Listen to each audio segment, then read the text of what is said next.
La peau et les muqueuses constituent une barrière physique qui protège efficacement l'organisme des agressions externes.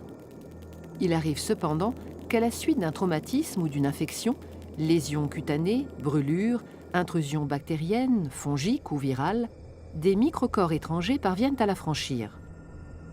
Lorsque la barrière de la peau est franchie, l'organisme fait appel à des acteurs capables de lutter contre l'envahisseur. En effet, des cellules sentinelles de l'immunité veillent. Circulant dans le sang ou la lymphe, ou résidant dans les tissus, les globules blancs qu'on appelle leucocytes sont capables de détecter les corps étrangers.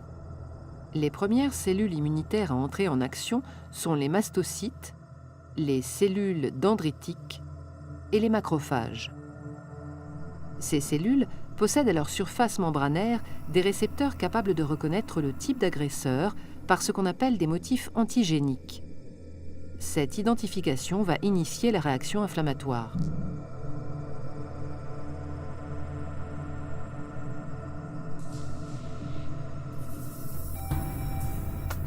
Après contact établi avec l'antigène, la cellule sentinelle libère des médiateurs chimiques, véritables signaux d'alerte pour l'ensemble du système immunitaire.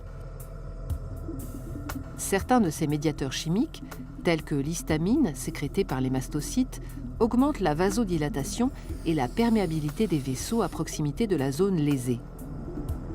Cela permet le passage de cellules douées d'un pouvoir phagocytaire du milieu sanguin vers les tissus.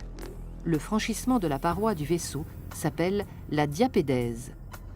Rougeur, gonflement, chaleur sont des signes cliniques caractéristiques de la réaction inflammatoire.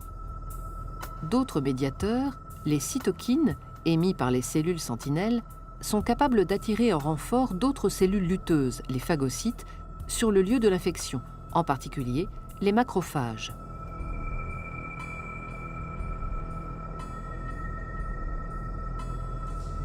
Leur pouvoir phagocytaire leur permet de neutraliser activement le micro-organisme étranger et ainsi d'endiguer sa prolifération.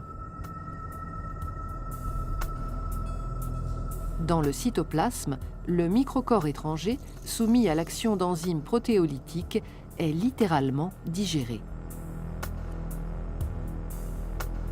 La plupart des résidus issus de cette digestion sont rejetés.